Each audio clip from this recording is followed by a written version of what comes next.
Hello, dear aspirants. Welcome all. Welcome back to our YouTube platform, Rohit's Academy. So guys, Rohit's Academy లో APPSC group 1, group 2 కి సంబంధించి various courses already launch అవ్వడం జరిగింది. Same అలాగే Indian పాలిటీకి సంబంధించి కూడా ఎంతో మంది ఎదురు చూస్తూ ఉన్నారు. నా కోర్సెస్‌ని నా ఓన్ ప్లాట్‌ఫామ్‌లో కాకుండా డిఫరెంట్ సోర్సెస్‌లో ఇప్పటి వరకు 2 తెలుగు స్టేట్స్‌లో థౌసండ్స్ ఆఫ్ స్టూడెంట్స్ దాన్ని వాచ్ చేయడం, మళ్ళీ కొత్త బ్యాచ్ గురించి అడగడం జరుగుతూ ఉంది. ఆల్రెడీ ఇండియన్ పాలిటీకి సంబంధించి తెలుగు మీడియం సెపరేట్‌గా, ఇంగ్లీష్ మీడియం సెపరేట్‌గా న్యూ బ్యాచ్ స్టార్ట్ అవ్వడం జరిగింది. అయితే only very single digit classes మాత్రమే జరిగింది.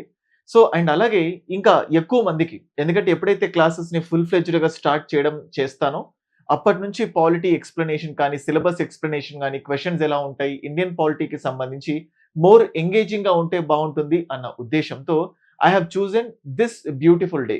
ఎందుకంటే ఇవాళ అంబేద్కర్ జయంతి.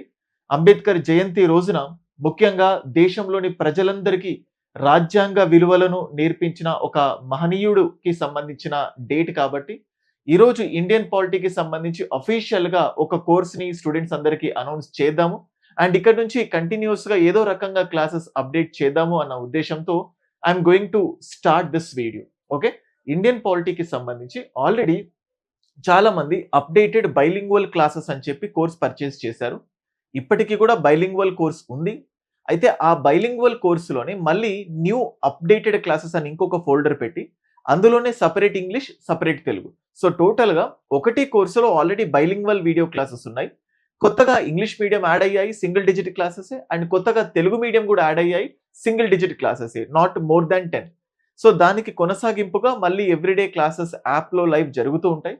అయితే దానికంటే ముందు ఇంకా ఎక్కువ మంది ఎవరైతే ఇండియన్ పాలిటీకి ప్రిపేర్ అవ్వాలనుకుంటున్నారో ఆల్రెడీ మన నోట్స్ అంటే ఏపీపీఎస్సీ గ్రూప్ 2కి సంబంధించి భారత రాజ్యాంగం, ఇండియన్ పాలిటీ ఆర్ కాన్స్టిట్యూషన్‌లో నుంచి 75 మార్క్స్ ఉన్నాయి. క్వెషన్ పేపర్ ఈజీగా వచ్చినా, హార్డ్‌గా వచ్చినా మన సబ్జెక్ట్‌కి సంబంధించిన క్లాసెస్ ఏవైతే ఉన్నాయో వీటన్నిటికి సంబంధించి నేను తయారు చేసిన క్రిస్ప్ నోట్స్ ఉంది. ఆ నోట్స్‌లో మాత్రమే చదివి ఎగ్జామ్‌కి వెళ్ళినా కూడా you can able to answer all the questions. Mostly 85% of the questions. So మొన్న జరిగిన ఏపీ గ్రూప్ 2 కానీ, అండ్ మొన్న జరిగిన తెలంగాణ గ్రూప్ 2 కానీ, ఏపీ తెలంగాణ గ్రూప్ 1 కానీ, ఇండియన్ పాలిటీకి సంబంధించి ఎటువంటి అది ఈజీ అయినా, కష్టమైనా నా క్లాసెస్, నా నోట్స్‌లో నుంచి 85% అంటే క్వెషన్‌లో ఎగ్జామ్‌లో ఎన్ని మార్క్స్ వచ్చినా అంటే ఒక ఇండియన్ పాలిటీ 75 మార్క్స్ అనుకోండి. తెలంగాణలో 50 మార్క్స్. మళ్ళీ ఫస్ట్ పేపర్‌లో, సెకండ్ పేపర్‌లో సొసైటీలో యాడ్ చేసుకున్నా అందులో కూడా ఆల్‌మోస్ట్ 75 మార్క్స్ వరకు ఉంటాయి. ఈ 75 మార్క్స్‌లో 85% ఆఫ్ ద క్వెషన్స్ మన క్లాస్ నోట్స్ అండ్ క్లాసెస్‌లో నుంచి రావడం జరిగింది. అయితే ఇదేదో నా ఒక్కడి క్లాసు నేనొక్కటి చెప్తేనే వచ్చింది అని చెప్పను. ఎవరైనా సబ్జెక్ట్‌ని పర్ఫెక్ట్‌గా చెప్తే, ఎగ్జామ్ స్టాండర్డ్స్‌కి తగ్గట్టు చెప్తే ఖచ్చితంగా పాలిటీ అర్థమవుతది. And you can enjoy or you can cherish each moment of the class. నా క్లాసెస్ విన్న ప్రతి ఒక్కళ్ళు కూడా ఎన్ని సంవత్సరాలైనా, ఎన్ని రోజులైనా మళ్ళీ ఆస్వాదిస్తూ మళ్ళీ క్లాసెస్ వినాలి అని చెప్పడం, బయట ఎక్కడైనా కనిపించినా కూడా మళ్ళీ మన క్లాసెస్‌ని గుర్తు చేయడం. It's really happy for that. So almost Indian polity 2 స్టేట్స్‌లో కొన్ని వేలాది మంది విద్యార్థులు ప్రిపేర్ అయ్యారు. సో మళ్ళీ కొత్తగా ఇండియన్ పాలిటీ అయితే బైలింగ్వల్‌లో కాకుండా separate English, separate Telugu. And అలాగే ఇంగ్లీష్ సెపరేట్, తెలుగు సెపరేట్‌గా స్టార్ట్ చేసినా ఒక్క ఇంచు కూడా ఏమి కూడా డిఫరెన్స్ లేకుండా, లాంగ్వేజ్‌లో కూడా మీకు ఇబ్బంది కలిగించకుండా everything I am going to cover. And మన క్లాస్‌కి సంబంధించి రిఫరెన్స్ టెక్స్ట్ బుక్ చాలా మంది అడుగుతున్నారు. ఇండియన్ పాలిటీ బుక్ రాబోతోంది. అండ్ చాలా రోజుల నుంచి చెప్తున్నాను. నాకు టైం సరిపోలేక బుక్ లేట్ అవుతుంది. బట్ బుక్ చాలా అద్భుతంగా వస్తది. వచ్చేంత వరకు ఎప్పటికప్పుడు మెటీరియల్స్ నేను అందిస్తాను. నా క్లాస్ నోట్స్ కూడా మీకు ఇస్తుంది. That is fine. And next before going to the subject. Indian polity చెప్పడానికి ఎందుకంటే చాలా మందికి నేను తెలిసినప్పటికీ కూడా నా ఎక్స్‌పీరియన్స్. నేను UPSC civil services all 6 attempts అయిపోయాయి. 5 టైమ్స్ యూపీఎస్సీ మెయిన్స్ రాశాను. అందులో 2 టైమ్స్ యూపీఎస్సీ ఇంటర్వ్యూ వరకు వెళ్ళాను. అయితే సివిల్ సర్వీసెస్ ప్రిపరేషన్‌లో నా ఆప్షనల్ వచ్చేసరికి political science and international relations.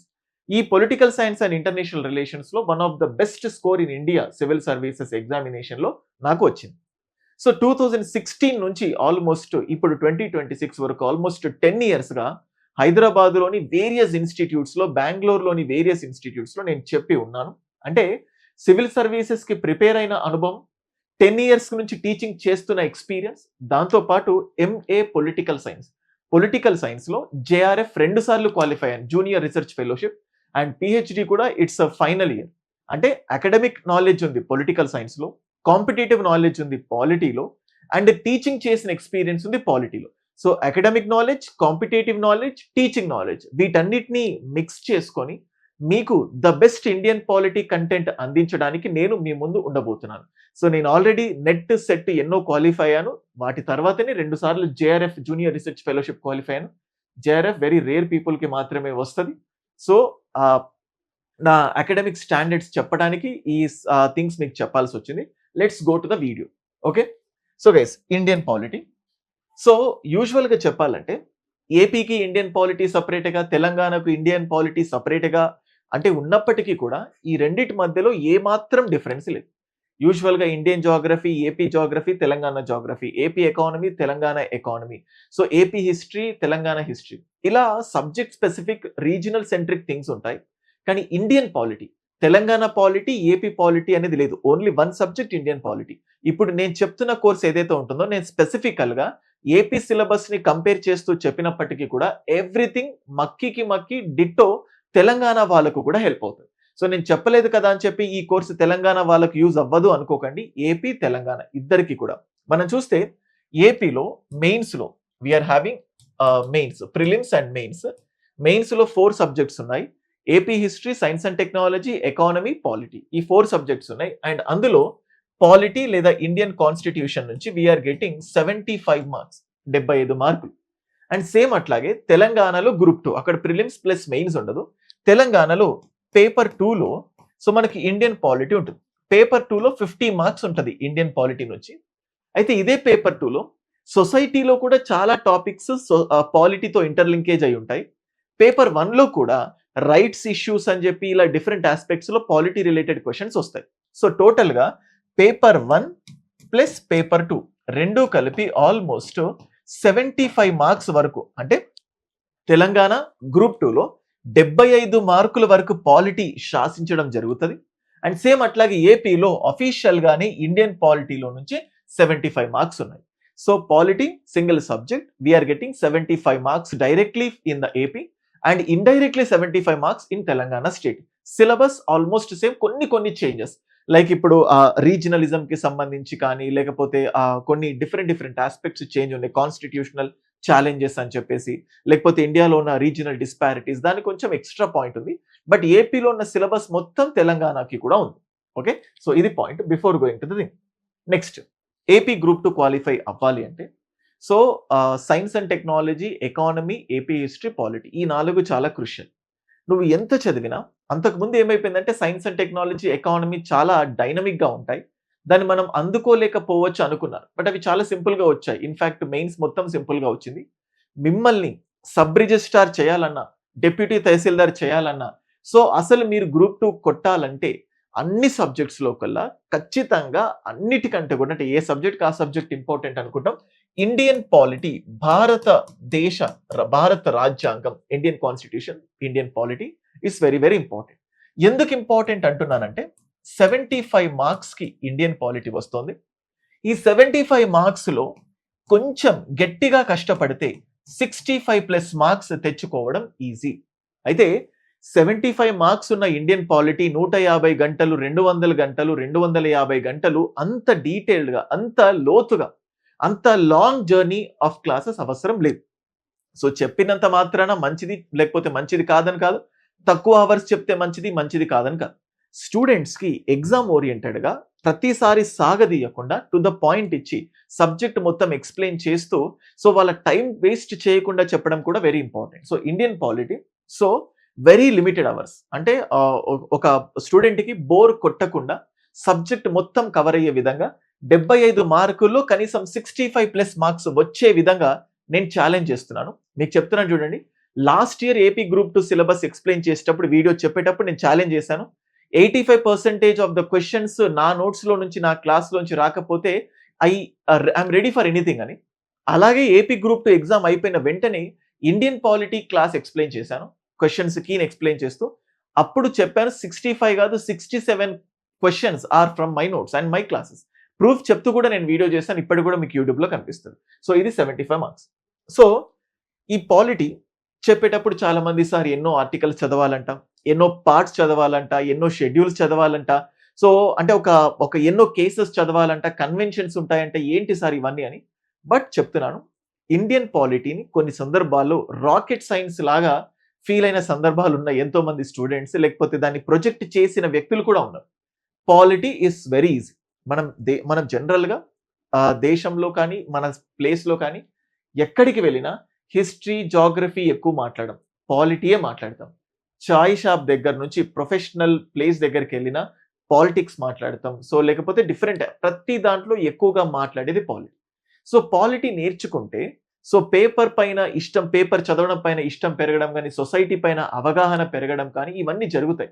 రోజు చాలా మంది పార్టీ మారడాలు, కొత్త కొత్త రాజకీయ పార్టీలు ఏర్పడటము, స్పీకర్ కొంతమందిని సస్పెండ్ చేయడము, లేకపోతే ఆ పార్లమెంటులో లేకపోతే అసెంబ్లీలో ఒకళ్ళనొకళ్ళు ఫైటింగ్ చేసుకోవడము, అసెంబ్లీలో బిల్లు ప్రవేశపెట్టడము. సో, అమరావతికి సంబంధించిన బిల్లుని పార్లమెంట్‌లో పెట్టడం, ఆంధ్రప్రదేశ్ రాజధాని అని ఫిక్స్ చేయడము.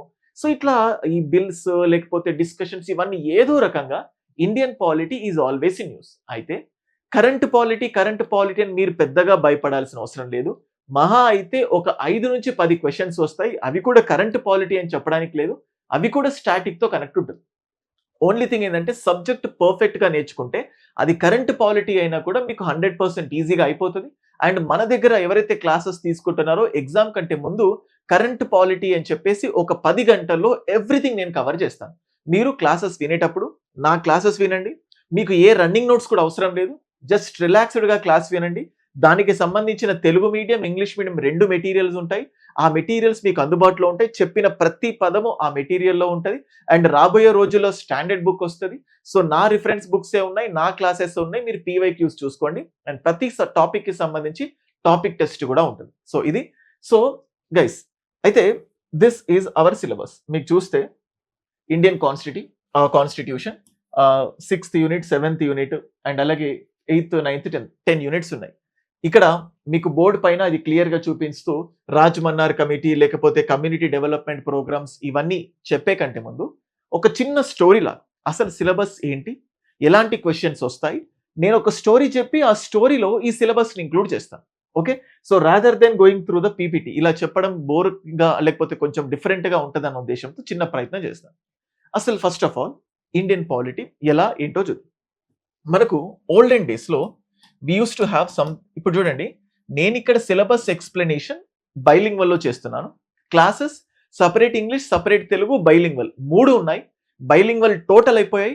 Separate English up to below 10 క్లాసెసే ఉన్నాయి. 10 lectures. Separate Telugu below 10 lectures ఉన్నాయి. ఇక్కడ నుంచి కంటిన్యూ అయిపోతాయి. కంటిన్యూ అయ్యే ముందు మీరు కోర్స్ తీసుకున్న తర్వాత న్యూ అప్డేటెడ్ క్లాసెస్‌లో మేము ఏదైతే ఆర్డర్‌లో పెట్టామో అది చూసుకుంటే సరిపోతుంది. ఓకే. సో, ఇంకేదైనా డౌట్ ఉంటే కింద స్క్రోల్ అవుతున్న నంబర్‌కి కాల్ చేయండి. So, let's go to the thing. So, previously we used to have somebody called as kings. అప్పట్లో రాజులు ఉండేవాళ్ళు. సో, రాజులు ఉన్నప్పుడు ఎప్పుడైనా కూడా చూడండి. సో, నియమాలు. సో, రూల్స్ ఎప్పుడైనా కూడా రూల్స్‌ని ఫ్రేమ్ చేసేది, రూల్స్‌ని రూపొందించేది ఎవరు అంటే రాజు. తమ రాజ్యంలో ఎప్పటికప్పుడు ఎలాంటి రూల్స్ ఉండాలి, ఎటువంటి నిబంధనలు ఉండాలి అవన్నీ కూడా రూల్స్‌ని ఫిక్స్ చేసేది కింగ్స్. రూల్స్ చేస్తున్నారు ఫైన్. సో, ఫస్ట్ పాయింట్ ఏంటి? వాళ్ళందరూ రూల్స్‌ని రూల్స్ చేసేవాళ్ళు. అంటే రూల్స్‌ని ఇంప్లిమెంట్ చేయాలంటే ఫస్ట్ రూల్స్‌ని తయారు చేయాలి. సో, ఆ రాజ్యంలో ఎలాంటి రూల్స్ ఉండాయో ఫస్ట్ రాజులు ఫ్రేమ్ చేసేవాళ్ళు, రూపొందించేవాళ్ళు. ఓకే. Next second point. వాళ్ళు ఏవైతే రూల్స్‌ని తయారు చేశారో, ఆ తయారు చేసిన రూల్స్‌ని ఖచ్చితంగా ఏం చేయాల్సి వచ్చేది? ఇంప్లిమెంట్. అంటే అమలు. ఇంప్లిమెంట్. అంటే వాళ్ళు తయారు చేసిన రూల్స్ ఏవైతే ఉన్నాయో వాటన్నిటిని ఏం చేయాలి? అమలు పరచాలి. ఇంప్లిమెంట్ చేయాలి. నెక్స్ట్ వాళ్ళు ఏదైతే రూపొందించిన రూల్స్ ఏవైతే ఉన్నాయో లేకపోతే వాళ్ళు రూపొందించిన రూల్స్‌ని వాళ్ళు ఏదైతే అమలు చేశారో వీటిలో కొన్ని లోపాలు ఉంటాయి. అంటే ఒకటి రూల్స్‌లోనైనా ప్రాబ్లమ్స్ ఉంటాయి. లేకపోతే ఆ రూల్స్ ఇంప్లిమెంటేషన్‌లోనైనా ప్రాబ్లమ్స్ ఉంటాయి. ఈ ప్రాబ్లమ్స్‌ని చెక్ చేయడానికి అంటే దాన్ని తీర్పులాగా దాన్ని అడ్జుడికేట్ చేయడానికి సో, ఖచ్చితంగా మనకేముండాలంటే న్యాయ వ్యవస్థ. సో, దాన్ని ఏం చెప్పాలంటే ఇందులో ఏవైనా లోపాలుంటే లోపాల్ని సరిదిద్దడానికి తీర్పు చెప్పేవాళ్ళు ఉండాలి. ఇది very important. First of all రూల్స్‌ని తయారు చేయాలి. ఆ తయారు చేసిన రూల్స్ని ఇంప్లిమెంట్ చేయాలి. ఆ రూల్స్లో తప్పులున్నా, ఇంప్లిమెంటేషన్లో తప్పులున్నా, సో దానికి ఖచ్చితంగా ఏది కరెక్ట్ ఏది కాదు అని చెప్పి తేల్చడానికి ఒక తీర్పు చెప్పడానికి ఒక వ్యక్తి ఉండాలి. దాని అడ్జుడికేషన్ అంటారు. సో ఇలా 3 పనులు ఉంటాయి. ఓల్డెన్ డేస్‌లో ఏమైందంటే రాజులు ఉన్నప్పుడు యూజువల్‌గా రాజు ఒంటెద్దు పోకడలు, ఏకపక్ష పాలన అని చెప్పి వింటూ ఉంటాం. ఆర్బిట్రరీగా రూల్ చేస్తున్నాడు అన్నట్టు. సో థింగ్ ఏంటంటే రాజులు చాలా సందర్భాల్లో వాళ్ళకున్న హోదా రీత్యానో, లేకపోతే వాళ్ళకున్న స్టార్డమ్ రీత్యానో మేము చెప్పిందే కరెక్ట్. నాకు చెప్పేటంతటోడివైనవా నువ్వని క్వెషన్ చేసే కెపాసిటీస్ ఉంటాయి. అంటే మంచి రాజైతే పర్లేదు ఎవరు చెప్పినా సజెషన్స్ తీసుకోవాలనిపిస్తది. అదే ఒక రాజుకి బాగా అంటే అహంకారం కానీ, ఇగో గాని ఉందనుకో, నాకే ఎదురు చెప్తావా అనే థింగ్స్ కూడా ఉంటాయి. ఇలా ప్రతిసారి ప్రజలకు తప్పులు జరిగినప్పుడు, వాళ్ళకేదైనా ఇబ్బంది జరిగినప్పుడు రాజుకు చెప్తే, రాజు దాన్ని యాక్సెప్ట్ చేసుకొని గెట్ బ్యాక్ అవుతే బావుంటది. కానీ రాజు బలంగా అంటే లేకపోతే రాజుకు నచ్చలేదు. నాకే క్వెషన్ చేస్తున్నావు అన్నట్టు అన్నారనుకోండి, అల్టిమేట్‌గా ప్రజలకు ప్రాబ్లమ్స్ ఒస్తాయి. ఇదెందుకు చెప్తున్నానంటే, అప్పట్లో రాజులే ఈ 3 చేసినప్పుడు, రాజులు చేసిన నియమాలను, రాజులు తీసుకొచ్చిన రూల్స్‌ని వాళ్ళు ఎప్పుడు అంటే ఈ 3 పనులు రాజుల చేతుల్లోనే ఉండేటివి. వాళ్ళే రూల్స్ తయారు చేసేవాళ్ళు, వాళ్ళే ఇంప్లిమెంట్ చేసేవాళ్ళు, వాళ్ళే అడ్జుడికేట్ చేసేవాళ్ళు. అది తప్పో, ఒప్పో చెప్పేవాళ్ళు. తీర్పు చెప్పేవాళ్ళు. ఈ 3 ఒక్కళ్ళ చేతుల్లోనే ఉండేసరికి, ఈ మూడిట్లో ఏవైనా తప్పులు, ఒప్పులు ఉన్నా వీళ్ళస్సలు యాక్సెప్ట్ చేసేది కాదు. నేను తీసుకొచ్చిన నియమాలే కరెక్ట్. దాన్ని నేను అమలు చేస్తున్న విధానమే కరెక్ట్. అందులో తప్పు, ఒప్పులు నేనే చెప్తాను. అంటే ఈయన తప్పులున్నా ఆయన ఒప్పుకోడు. ఇక్కడ తప్పులున్నా ఒప్పుకోడు. సో దీనివల్ల అల్టిమేట్‌గా ప్రజలకు చాలా ఇబ్బందులొచ్చాయి. Ultimate sufferers are people. So ఎందుకంటే ఇందులో ఏ ప్రాబ్లమ్ ఉన్నా రాజు మారట్లేదు కదా! సో అందుకోసం ఇది పాత కాలంలో. సో ఆ తర్వాత ఆధునిక సో మోడర్న్ అడ్మినిస్ట్రేషన్ ఆధునిక పరిపాలనలో భాగంగా ఇలా అన్ని పనులు ఒకళ్ళ చేతుల్లోనే ఉంటే ప్రజలకు ఇబ్బందొస్తది. సో ఇవన్నీ పనులు ఒకళ్ళ చేతుల్లో ఉండకుండా దాన్ని మనం డీసెంట్రలైజ్ చేద్దాము అన్న కాన్సెప్ట్‌తో వచ్చిందే that is nothing but theory of separation of powers. అధికారాల విభజన. Theory of separation of powers. అంటే ఇప్పుడు నియమాలు ఒకళ్ళ చేతుల్లో ఉంటాయి. వాటిని అమలు చేయడం ఇంకొకళ్ళ చేతుల్లో ఉంటాయి. ఈ 2 కరెక్టో కాదో తీర్పు చెప్పడం ఇంకొకళ్ళ చేతుల్లో ఉంటాయి. ఇప్పుడు ఇదొకళ్ళ చేతుల్లో, ఇదొకళ్ళ చేతుల్లో, ఇదొకళ్ళ చేతుల్లో. అన్నీ ఒకళ్ళ చేతుల్లో లేనప్పుడు ఒకళ్ళు తప్పు చేస్తే ఇంకో ఇద్దరు క్వెషన్ చేస్తారు. సో అలా theory of separation of powers అధికారాల విభజన అండ్ దాంతో పాటు doctrine of checks and balances. అంటే సో ఒకళ్ళు తప్పులు చేస్తే ఇంకొక 2 సంస్థలు వాటిని చెక్ చేస్తాయి. ఇలా ఒక కొత్త మోడర్న్ అడ్మినిస్ట్రేషన్ రావడం జరిగింది. ఇదే కాదండి లైఫ్‌లో ఎప్పుడైనా కూడా మనం ఈ గ్రూప్స్‌కి ప్రిపేర్ అవ్వాలనుకుంటాం. ఫస్ట్ ఆఫ్ ఆల్ ప్రిపేర్ అవ్వాలంటే మనకు ఫస్ట్ ఉండాల్సిందేంటి ప్లాన్. ఎలా ప్రిపేర్ అవ్వాలి అని చెప్పి మనకు క్లియర్ కట్ ప్లాన్ ఉండాలి. ఆ ప్లాన్ ఉంటే సరిపోదు. ఆ ప్లాన్‌ని మనం ఎగ్జిక్యూట్ చేయాలి. దాన్ని మనం అమలు చేయాలి. సో మనము వేసేటప్పుడు మన ప్లాన్‌లో లోపాలున్నా, మన ప్లాన్‌ని ఎగ్జిక్యూట్ చేయడంలో లోపాలున్నా ఖచ్చితంగా దాన్ని మనం ఏం చేయాలి? కరెక్ట్ చేసుకోవాలి. ఆ లోపాలని కరెక్ట్ చేసుకోవాలంటే ఒక కరెక్ట్ పర్సన్ ఉండాలి. సో ఇప్పుడు ప్లాన్ ఎగ్జిక్యూషన్ నువ్వు చేస్తున్నావు. నువ్వు సీనియర్‌కి చెప్పి నీ ప్రాబ్లమ్స్ ఏమైనా ఉంటే కరెక్ట్ చేసుకుంటావు. అంటే ప్రతి సక్సెస్‌కి ఈ 3 స్టెప్స్ ఉంటాయి. సో అడ్మినిస్ట్రేషన్‌లో కూడా ఈ 3 స్టెప్స్. సో ఒకటి రూపొందించడము, ఇంకొకటి అమలు చేయడము, ఇంకొకటి తప్పొప్పులు చెప్పడం. సో ఇది రాజుల కాలంలో ఉంది. ఆ తర్వాత వచ్చిందే theory of separation of powers. Montesquieu ఒక ఫ్రెంచ్ ఫిలాసఫర్ మాంటెస్క్యూ చేతుల్లో నుంచి theory of separation of powers అనే కాన్సెప్ట్ వచ్చింది. అధికారాల విభజన. సో ఎలా తయారు చేశారంటే ఫస్ట్ ఇప్పుడు రాజుల కాలంలో నియమాలు రూపొందిస్తారు అని చెప్పాను కదా. సో అక్కడ మనకి ఇక్కడ ఏమంటున్నారంటే మన మోడర్న్ వేలో రూల్ మేకింగ్ అంటాం. సో నియమాలను రూపొందించడం రూల్ మేకింగ్. సో శాసనాలు చేయడం లేకపోతే నియమాలు చేయడం. నెక్స్ట్ ఇక్కడ ఏమవుతుందంటే దాన్ని ఇంకా ఏమంటామంటే రూల్ ఎగ్జిక్యూషన్. నియమాలను అమలు పరచడం రూల్ ఎగ్జిక్యూషన్. నెక్స్ట్ ఇక్కడ ఏమవుతుందంటే ఆ రూల్స్ ని చెక్ చేస్తున్నారు కదా, దాన్ని నేను ఏమంటున్నామంటే అడ్జుడికేషన్ అంటాం. అడ్జుడికేషన్ అంటే ప్రతిసారి నియమాల్ని రూపొందించడం, రూల్స్ ని తయారు చేయడం, నెక్స్ట్ రూల్స్ ని ఎగ్జిక్యూట్ చేయడం, ఇంప్లిమెంట్ చేయడం, ఆ రూల్స్ ని అడ్జుడికేట్ చేయడం. ఈ 3 థింగ్స్ చాలా ఇంపార్టెంట్ ప్రతి పరిపాలనా వ్యవస్థలో. అయితే మన ఇండియాలో ఈ రూల్స్ ఎవరైతే తయారు చేస్తున్నారో వాళ్ళని ఏమంటామంటే లెజిస్లేచర్స్ అంటాం. లెజిస్లేచర్స్. ఓకే. ఈ పదం కొత్తగా ఉంటది. ఈ పదం ఏంటి అని చెప్పి మీరు ఏం కంగారు పడకండి. సో శాసనకర్తలు అంటాం. అంటే legislatures who will legislate the law. అంటే ఈ పదం ఖచ్చితంగా కొత్త వాళ్ళకు కొత్తదే. కానీ అంటే లైక్ ఫస్ట్ టైం విన్నా మళ్ళీ మళ్ళీ వింటుంటే పాతదైపోతుంది. లెజిస్లేచర్స్ అంటే ఏంటి? Rule makers. ఎవరైతే రూల్స్ ని తయారు చేస్తారో వాళ్ళని లెజిస్లేచర్స్ అంటాం. నెక్స్ట్ ఇప్పుడు రూల్స్ ని ఎగ్జిక్యూట్ చేస్తారు అని చెప్పాను కదా. ఇంకా ఇంకా మళ్ళీ వెళ్తుంటే మీకు చాలా క్లియర్ గా అర్థమవుతుంది. రూల్స్ ని ఎగ్జిక్యూట్ చేస్తారు కదా, వాళ్ళను మనం ఏమంటామంటే ఎగ్జిక్యూటివ్స్ అంటాం. ఎగ్జిక్యూటివ్స్ అంటాం. ఓకే. సో ఇక్కడ ఏమవుతుందంటే లెజిస్లేచర్ ఉంది కదా, దీన్ని మనం ఏమంటున్నామంటే శాసన సభ అంటాం. లెజిస్లేచర్స్ అంటే శాసనాలు చేస్తారు కదా, లేకపోతే ఇంకా సింపుల్ గా చెప్పాలంటే శాసనకర్తలు. లెజిస్లేచర్స్ ఎవరు? శాసనకర్తలు. శాసనాలని రూపొందించే వాళ్ళను శాసనకర్తలు అంటాం. So legislatures. ఎగ్జిక్యూటివ్స్ వీళ్ళని ఏమంటామంటే కార్యనిర్వాహక వర్గం. కార్యనిర్వాహక వర్గం. అయితే చూడండి, మన యాప్ లో సపరేట్ గా Telugu medium syllabus explanation, English medium syllabus explanation అయిపోయింది, ఆల్రెడీ ఉంది. ఇప్పుడు బైలింగ్వల్ లో చెప్తున్నాను.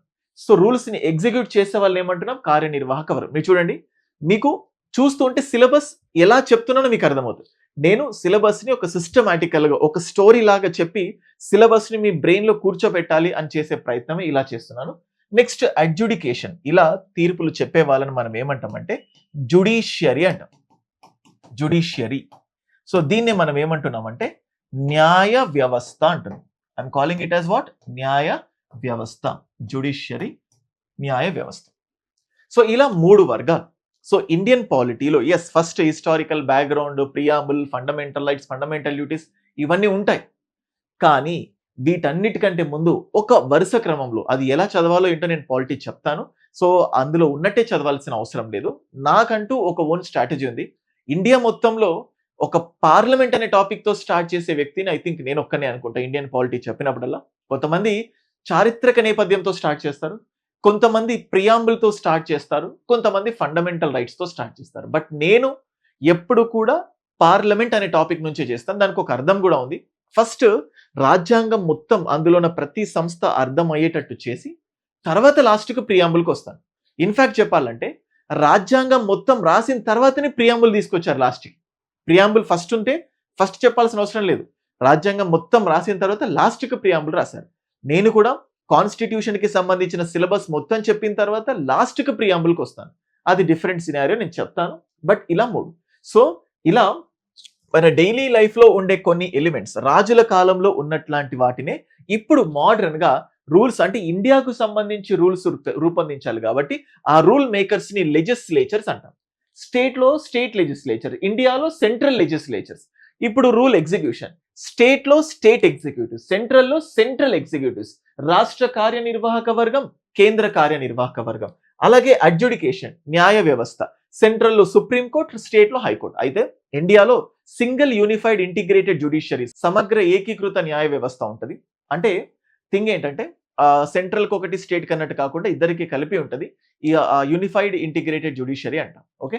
సో ఇప్పుడు మీకు అర్థమైంది. ఈ 3 ఆర్గాన్స్ ఉన్నాయి కదా, మన సిలబస్ మొత్తం కూడా వీటి చుట్టూనే తిరుగుతూ ఉంటుంది. ఓకేనా. ఈ 3 వ్యవస్థలు ఉంటాయి. జనరల్ గా పాత వాళ్ళకి మరీ ఎక్కువ ల్యాగ్ అయిపోతుందో, ఎక్కువ డీటెయిల్ గా చెప్తున్నట్టు అనిపిస్తుంది. బట్ కొత్త వాళ్ళకి ఏంటంటే అసలు ఇండియన్ పాలిటీ అంటే ఓనమాలు కూడా తెలియదు. సో వాళ్ళకు ప్రతిదీ చిన్న విషయం నుంచి చెప్పాలి.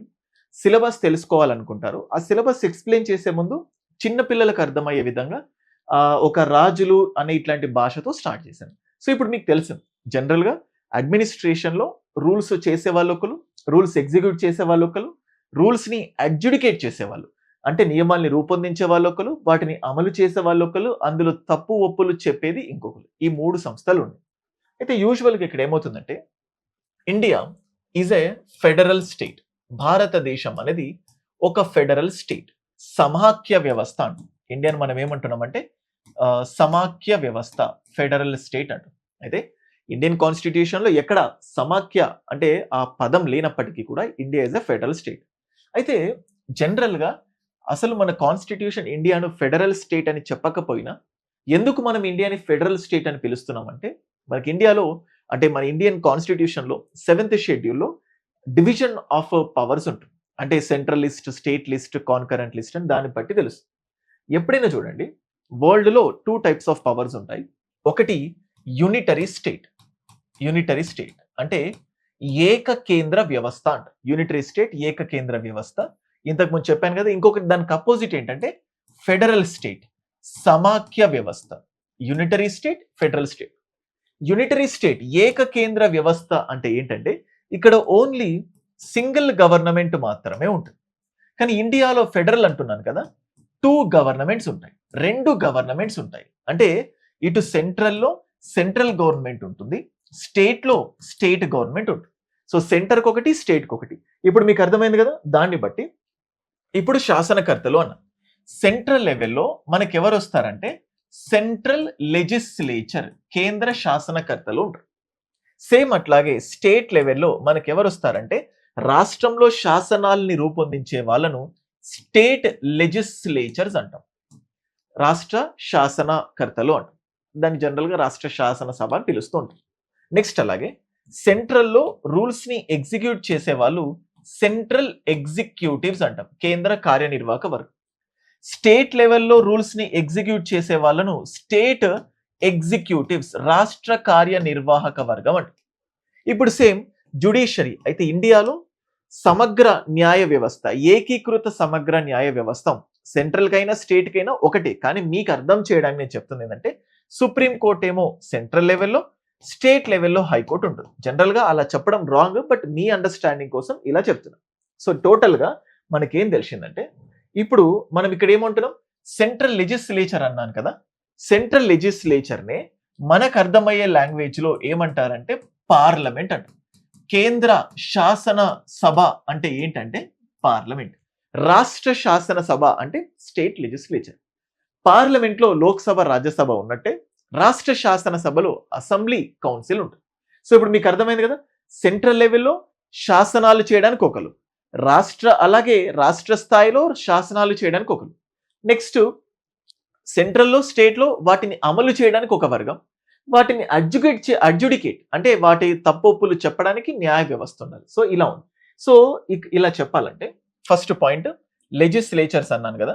లెజిస్లేచర్లో మనకి ఇక్కడ సెంట్రల్ లెవెల్లో సెంట్రల్ లెజిస్లేచర్లో ఎవరు వస్తారంటే పార్లమెంట్. సెంట్రల్ లెజిస్లేచర్లో మనకి ఎవరు వస్తారంటే పార్లమెంట్. ఇప్పుడు నెక్స్ట్ సెంట్రల్ ఎగ్జిక్యూటివ్ అని చెప్పాను కదా. సెంట్రల్ లెవెల్ది చూద్దాం. Central executive.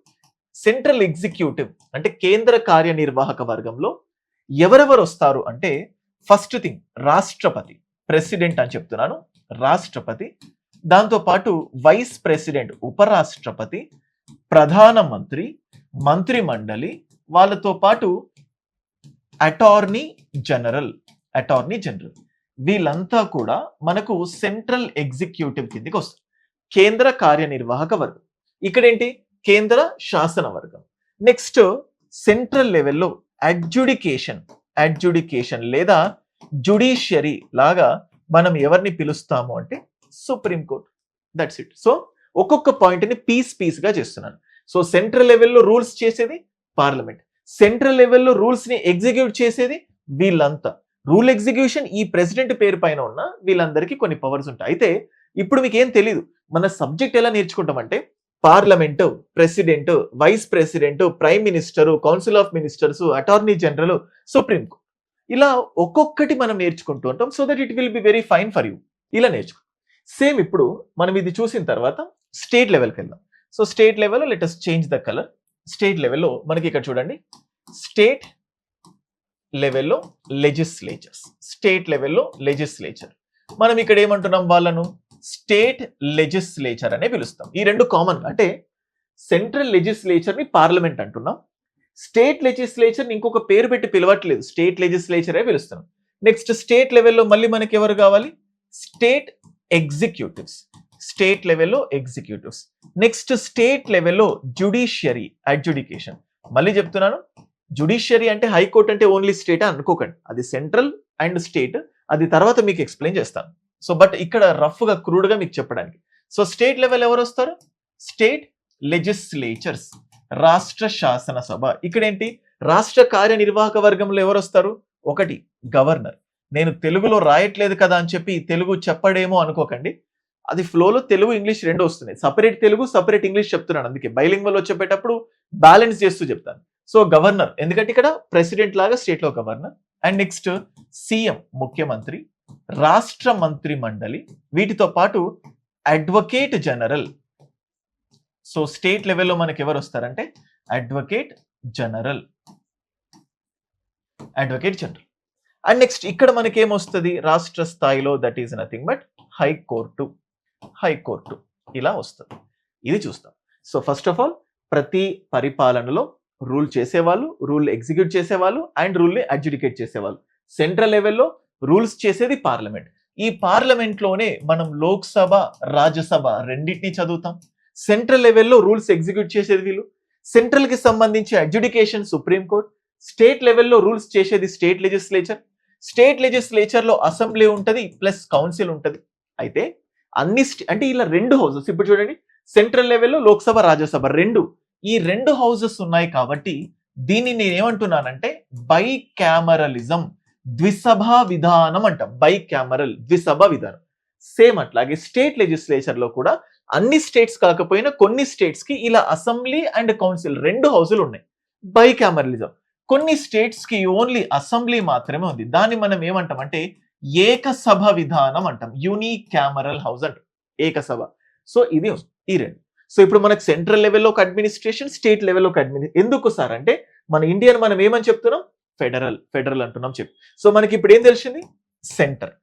సెంటర్ లో central parliament, central executive, judiciary. And next ఇంకొక వైపు ఏమని చెప్పాను, స్టేట్. ఎందుకంటే ఇండియాలో సమాఖ్య వ్యవస్థ కాబట్టి సెంటర్ స్టేట్ రెండు ఉంటాయి. స్టేట్ లో కూడా మనకు స్టేట్ లెజిస్లేచర్, స్టేట్ ఎగ్జిక్యూటివ్. ఇప్పుడు ఈ రెండిట్లో సెంటర్ది పూర్తిగా చదివేసుకున్నావు, స్టేట్ పూర్తిగా చదివేశావు అంటే చెప్పాలంటే సెంటర్ లో పార్లమెంట్ చదివితే స్టేట్ లెజిస్లేచర్ అయిపోతుంది, సెంట్రల్ లో ప్రెసిడెంట్ చదివితే స్టేట్ లో గవర్నర్ అయిపోతుంది, సెంట్రల్ లో ప్రైమ్ మినిస్టర్ చదివితే స్టేట్ లో సీఎం అయిపోతుంది, సెంట్రల్ లో సెంట్రల్ కౌన్సిల్ ఆఫ్ మినిస్టర్స్ చదివితే స్టేట్ లో స్టేట్ కౌన్సిల్ ఆఫ్ మినిస్టర్స్ అయిపోతుంది, సెంట్రల్ లో అటార్నీ జనరల్ అయిపోతే స్టేట్ లో అడ్వకేట్ జనరల్ అయిపోతుంది, సెంట్రల్ లో సుప్రీం కోర్ట్ అయిపోతే హైకోర్టు అయిపోతుంది. అంటే సెంట్రల్ కాన్సెప్ట్స్ పైన మనం గట్టిగా ఫోకస్ చేస్తే స్టేట్ కాన్సెప్ట్స్ అయిపోతాయి. ఈ విధంగా స్టేట్ గవర్నమెంట్ అయిపోయింది, సెంట్రల్ గవర్నమెంట్ అయిపోయింది, central administration, state administration complete అయిపోయింది. ఇప్పుడు ఇది మొత్తం సిలబస్ లో ఉంది. ఇవి మొత్తం అంటే మనం ఇప్పుడు నేర్చుకున్న పార్లమెంటు, స్టేట్ లెజిస్లేచర్ ఇవన్నీ సిలబస్ లో ఉంది. వాటి తర్వాత ఈ సెంటర్ స్టేట్ ఈ రెండు వేరు కదా, ఈ రెండిటికి మధ్యలో డిస్పారిటీస్, ఈ రెండిటికి మధ్యలో సో కలహాలు, వివాదాలు.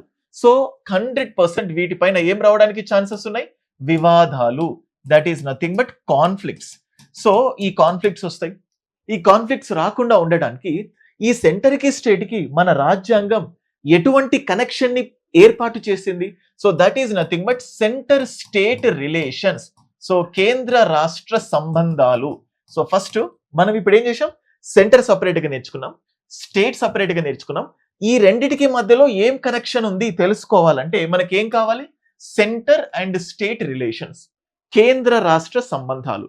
ఎలాంటి సంబంధాలు ఉంటాయి కేంద్రానికి రాష్ట్రానికి, శాసనపరమైన సంబంధాలు ఉంటాయి. ఏంటి, శాసనపరమైన సంబంధాలు. కేంద్రానికి రాష్ట్రానికి అంటే దీన్ని నేను ఏమంటున్నానంటే లెజిస్లేటివ్ రిలేషన్స్ అంట, legislative relations. And next centre కి స్టేట్ కి అడ్మినిస్ట్రేటివ్ రిలేషన్స్ అంటారు, అడ్మినిస్ట్రేటివ్ లేదా పరిపాలన పరమైన సంబంధాలు, పరిపాలన పరమైన సంబంధాలు. అండ్ అలాగే సెంటర్ కి స్టేట్ కి ముఖ్యంగా ఫైనాన్షియల్ రిలేషన్స్ ఏముంటాయి. సో స్టేట్స్ కేంద్రం వైపు ఎందుకు మొగ్గు చూపుతాయి, స్టేట్స్ ఆర్థికంగా రీసెంట్ గా మన తెలంగాణ ముఖ్యమంత్రి ఇంకా ఎన్ని రోజులు ఉత్తరాంధ్రను అంటే ఉత్తర భారతదేశాన్ని దక్షిణ భారతదేశం పోషిస్తూ ఉండాలి అని చెప్పి, అంటే సెంటర్ స్టేట్ కి ఫండ్స్ ఇస్తుందా, ఫండ్స్ స్టేట్స్ సెంటర్ కి ఇస్తాయా. ముఖ్యంగా ఏ దాన్నైనా, ఏ దేశాన్నైనా, రాష్ట్రాన్నైనా ఆర్థిక పురోగతి is very very important. So ఈ సెంటర్ స్టేట్ ఫైనాన్షియల్ రిలేషన్స్ అంటే ఫస్ట్ నువ్వు సెంటర్ సపరేట్ గా చదివావు, స్టేట్ సపరేట్ గా చదివావు, ఈ రెండింటికి కామన్ గా ఉన్న రిలేషన్స్ చదవాలి. ఇలా శాసనపరమైన, పరిపాలన పరమైన ఫైనాన్షియల్ రిలేషన్స్ చూసేటప్పుడు మనం ఇప్పుడు చూస్తాం గవర్నర్లను బదిలీ చేయడము, సో ఎలక్షన్స్ జరగడము, సో సెంటర్ స్టేట్ లో ఇన్వాల్వ్ అవ్వడము, లేకపోతే గవర్నర్ బిల్స్ ని యాక్సెప్ట్ చేసే క్రమంలో లేట్ చేస్తే సుప్రీంకోర్టు రియాక్ట్ అవ్వడం, సుప్రీంకోర్టు రియాక్ట్ అయిపోయిన తర్వాత ప్రెసిడెంట్ మళ్ళీ తనకు సలహా అడగడము, ఇలా డిఫరెంట్ ఆస్పెక్ట్స్ న్యూస్ లో ఉంటాయి. సో ఇట్లా ఈ సెంటర్ స్టేట్ చూసిన తర్వాత ఈ రెండిటికి మధ్యలో రిలేషన్ ఎలా ఉంది, అయిపోయింది, సెంటర్ అయిపోయింది, స్టేట్ అయిపోయింది, దానికి రిలేషన్ అయితే ఇప్పుడు ఇది అయిపోయింది. ఇది అయిపోయిన తర్వాత కింది స్థాయిలో సెంటర్ స్టేట్ మాత్రమే కాకుండా స్టేట్ లో కింద మళ్ళీ కింది స్థాయిలో డీసెంట్రలైజేషన్ అంటే వికేంద్రీకరణ, పరిపాలన వికేంద్రీకరణ. ఈ డీసెంట్రలైజేషన్ అనేది 74వ రాజ్యాంగ సవరణ చట్టం ద్వారా, సో ఈ వికేంద్రీకరణ అనేది 73rd 74th constitutional amendment act ద్వారా వచ్చింది. సో దాని గురించి చూస్తాం. అంటే టోటల్ గా సెంటర్ చదివేశావు, టోటల్ గా స్టేట్ చదివేశావు, సెంటర్ కి స్టేట్ కి మధ్యలో రిలేషన్స్ చదివావు, వీటి కింద ఉన్న లోకల్ బాడీస్ ఈ రెండు చదువు. ఇవన్నీ చదివితే ఆల్మోస్ట్ 65% ఆఫ్ ద సిలబస్ అయిపోయినట్టే. ఇప్పుడు సిలబస్ చూద్దాం. ఇప్పుడు I will show you the syllabus. Okay, so I think this is the unique. నేను ఎలా చెప్తున్నానో క్లాసెస్ కూడా అలాగే ఉంటాయి. సో చెప్తున్నాను కదా, మీరు నా క్లాసెస్ వింటే 100% పాలిటీలో ప్రేమలో పడతారు, పడేలాగా చేస్తాను, ఎందుకంటే చెప్తోంది నేను కాబట్టి. సో ఐ హ్యావ్ అంటే చాలా ఏమంటే సంతృప్తికరంగా, అంటే ప్రెసిడెంట్ సాటిస్ఫై అయితేనే ఆర్డినెన్స్ ఇష్యూ చేస్తారని ఒక రూల్ ఉంటుంది. ఇక్కడ ఫ్యాకల్టీ సంతృప్తి పడితేనే ఇలాంటి స్టేట్మెంట్స్ ఇస్తారు. నా సబ్జెక్ట్ పైన నాకు ఎంత నమ్మకం ఉంది, ఎంత సంతృప్తిగా ఉన్నానంటే నేను చెప్పిన ఈ 10 సంవత్సరాల్లో రాని క్వశ్చన్ లేదు, సో నన్ను పొగటని స్టూడెంట్ లేడు, నా సబ్జెక్ట్ నచ్చని స్టూడెంట్ అంతకన్నా లేడు. అంటే పొగడకుండా ఉన్న స్టూడెంట్ అసలుకే లేడు, అది నేను చెప్పాలి. So that's why. ఇప్పుడు చూద్దాం సిలబస్ చూద్దాం. ఇక్కడ ఏమో చూడండి, ఐ థింక్ మీకు కనిపిస్తుందని అనుకుంటున్నాను, లేకపోతే కొంచెం జూమ్ ఇన్ చేస్తాను. ఇక్కడ చూడండి, structure and functions of Indian government. అంటే ఇప్పుడు చూడండి, నేను ఇంతకుముందు ఏదైతే చెప్పానో లెజిస్లేచర్, ఎగ్జిక్యూటివ్, జ్యుడిషియరీ, అడ్మినిస్ట్రేషన్ కి ఇంపార్టెంట్ అన్నాను కదా, ఈ మూడింటిని కలిపితేనే గవర్నమెంట్ అనొచ్చు. Structure government, so legislature, executive, judiciary, these are part of a government. అందుకే ఇప్పుడు మీరు చూడండి, మనకు సిలబస్ లో ఏమి ఇచ్చాడు, structure and functions of Indian government. ఇక్కడ ఏముంది చూడండి, లెజిస్లేచర్, శాసనసభ లేకపోతే శాసన వర్గం. ఇంకేమి ఇచ్చారు, ఎగ్జిక్యూటివ్స్, కార్యనిర్వాహక వర్గం. అండ్ నెక్స్ట్ ఏమి ఇచ్చారు చూడండి, judiciary. And next types of legislatures.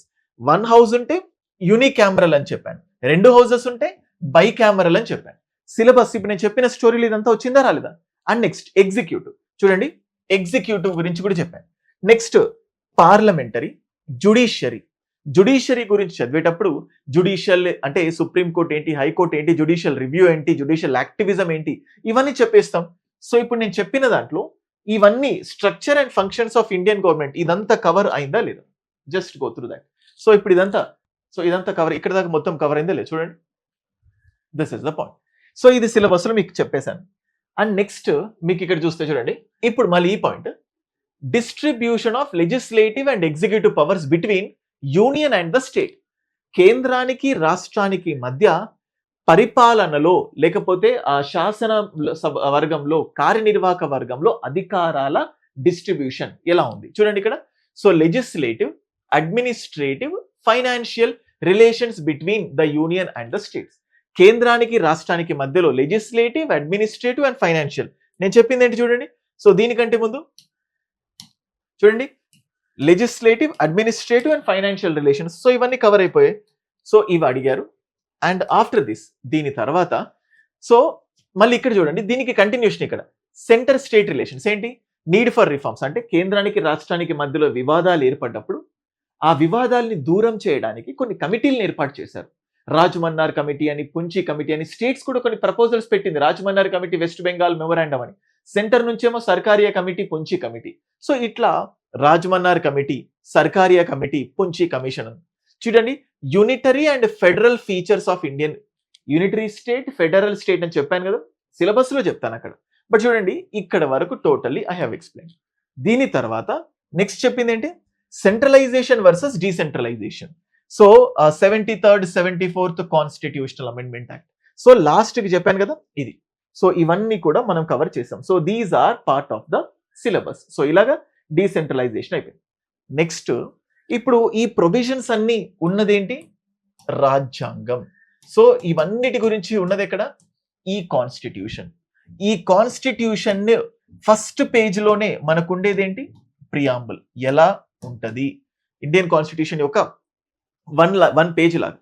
And next ఇలా ఉన్న మన కాన్స్టిట్యూషన్ మనందరికీ కూడా ప్రాథమిక హక్కులు ఇవ్వడం జరిగింది. రీసెంట్ గా తమిళనాడులో కస్టోడియల్ డెత్, తండ్రి కొడుకుల సో ఆ జైల్లోనే చనిపోయినప్పుడు కస్టోడియల్ డెత్ జరిగినప్పుడు సో కొంతమంది పోలీస్ ఆఫీసర్స్ కి సుప్రీంకోర్టు మరణశిక్ష విధించింది. అసలు సుప్రీంకోర్టు మరణశిక్ష విధిస్తుంది. సుప్రీంకోర్టు ఏంటి? అసలు పోలీసులు ఎందుకు అలా చేశారు? అసలు ఈ వ్యక్తుల్ని అలా చంపితే అంటే జైల్లోనే చంపినందుకు వాళ్ళకంటూ కొన్ని హక్కులు ఉంటాయి. సో మీరు జై భీమ్ అనే సినిమా చూశారు. ఇవాళ అంబేద్కర్ జయంతి. జై భీమ్ ఆ మూవీ ప్రతి ఒక్కరు చూడాల్సిందే. అందులో మొత్తం ఇండియన్ పాలిటీ ఉంటుంది. సో ఇలా మనకంటూ కొన్ని ప్రాథమిక హక్కులు ఉంటాయి. మన హక్కులు ఏంటి? మనం ఏదంటే అది మాట్లాడొచ్చా, మాట్లాడకూడదా? మతానికి సంబంధించి స్వేచ్ఛ ఏముంది? సో ఏం స్వేచ్ఛ లేదు? ప్రభుత్వం మనకి ఎటువంటి రిజర్వేషన్స్ ఇస్తుంది? సమానత్వం అంటే ఏంటి? సుప్రీంకోర్టు ఆర్టికల్ 32 రిట్స్ అంటే ఆ హెబియస్ కార్పస్, మ్యాండమస్, ప్రొహిబిషన్, సెర్ష్యూరరీ, కోవారంట్ ఎలా ఉన్నాయి ఇవన్నీ చెప్తాయి. ఫండమెంటల్ రైట్స్ అయిపోయిన తర్వాత డిపిఎస్పీస్, రాజ్య విధాన ఆదేశిక సూత్రాలు.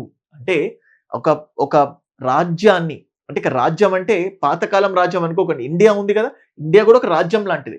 ఒక రాజ్యాన్ని పరిపాలించడానికి సో పరిపాలనలో భాగంగా ఎటువంటి సూత్రాలను పాటించాలి అని పాలకులకు రాజ్యాంగం కొన్ని దిశానిర్దేశం చేస్తాయి. అంటే directive principles in state policy. ఒక స్టేట్ తన పాలసీస్ ని రూపొందించేటప్పుడు కాన్స్టిట్యూషన్ అందించే కొన్ని డైరెక్టివ్స్ ని, కొన్ని ఇన్స్ట్రక్షన్స్ ని directive principles of state policy, రాజ్య విధాన ఆదేశిక సూత్రాలు. ఒకప్పుడు ఇన్స్ట్రుమెంట్ ఆఫ్ ఇన్స్ట్రక్షన్స్ అని 1935 గవర్నమెంట్ ఆఫ్ ఇండియా యాక్ట్ ప్రకారం ఉండేది. సో డిపిఎస్పీస్ ఉన్నాయి. ఇవి అయిపోయిన తర్వాత భారతదేశ ప్రజలకు హక్కులే కాదు విధులు కూడా ఇంపార్టెంట్ అని చెప్పి ఫండమెంటల్ డ్యూటీస్ ఉన్నాయి. ఇవన్నీ మన కాన్స్టిట్యూషన్ లో ఉంటాయి. ఇటువంటి కాన్స్టిట్యూషన్ ని ఎలా రూపొందించారు, ఎలా తయారు చేశారు? మేకింగ్ అంటే 1946 నుంచే స్టార్ట్ అయిందా? లేదు. మన ప్రజెంట్ అడ్మినిస్ట్రేషన్ ఏదైతే ఉంటుందో బ్రిటిష్ కాలం నుంచి ఇవాల్వ్ అవుతూ ఉంది. 1773 రెగ్యులేటింగ్ యాక్ట్ నుంచి. అందుకోసం చారిత్రక నేపథ్యం, హిస్టారికల్ బ్యాక్గ్రౌండ్. సో బ్రిటిష్ కాలం నుంచి మనం ఎలా కొనసాగుతూ వచ్చాము.